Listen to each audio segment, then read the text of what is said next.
Unit 1. Shape and Space. Polygons. Example. We have a regular polygon with 10 sides. Find the size of each interior and exterior angle. Let's write the equation of the interior angle. The interior angle equation is equal to n minus 2 multiplied by 180 divided by n.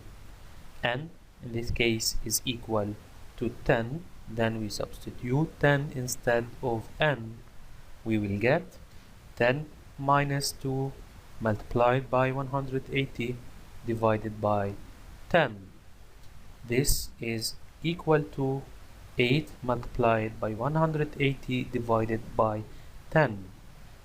180 divided by 10 is 18.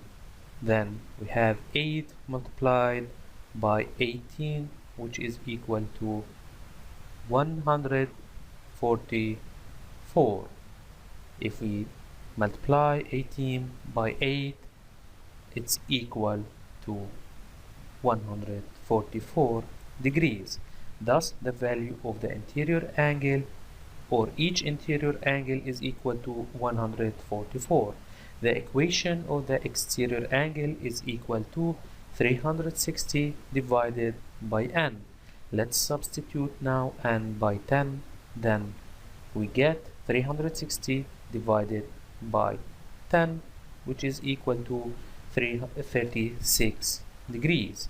Therefore, the interior angle in this example is equal to 144 and the exterior angle is equal to 36 degrees.